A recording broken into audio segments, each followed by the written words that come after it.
గురువుగారు ఇప్పుడు మాల వేసినప్పుడు అసలు ఇంట్లో ఉండరు. అంటే భార్యతో కలిసి ఉండడం గాని, అసలు ఇంట్లో ఉండరు. బయట ఉంటారు. ఆ, అలా ఉండాలంటారా ఖచ్చితంగా? అవును. హ్మ్. ఇప్పుడు మనం అన్నం వండుతాము. హ్మ్. ఒక బియ్యంని నానబోస్తేనే కదా అవి మంచిగా ఉడికేది. హ్మ్.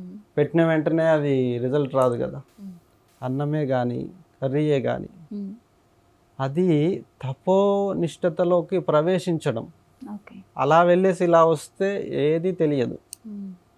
ఇప్పుడు ఒక రోజు మొత్తం కూడా రోజుని మొత్తం 24 గంటలను పరిశీలిస్తే తెలుస్తుంది మనం ఏం చేసాము అని. హ్మ్.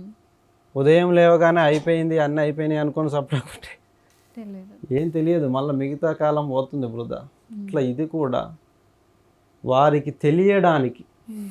భగవంతుని భావము వాళ్ళలోకి ప్రవేశించుకోవడానికి హ్మ్. వాళ్ళు నానబెట్టాలి. ఆ తపస్సులో నానాలి వాళ్ళు, హ్మ్.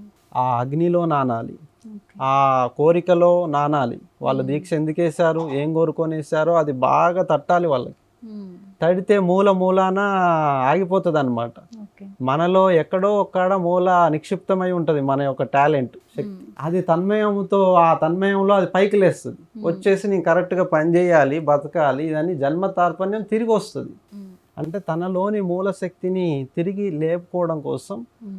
ఆ మండల దీక్ష కొంతకాలం అనే మాల దీక్ష వెయ్యాలి. అయితే ఈ దీక్షలో ఉండగా హ్మ్.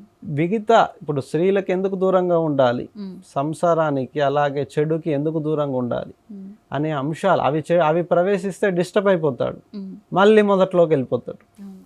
మొదట్లోకి వెళ్ళిపోకుండా భవిష్యత్తుని గమనించుకొని ఎదగడానికని ఓకే. కోరుకున్నది సిద్ధించడానికి అందుకే ఏక నిర్ణయమే ఉండాలి. హ్మ్. ఆ ఏక నిర్ణయంలో భాగంగానే వాళ్ళు దూరంగా ఉండాలి తప్పితే హ్మ్.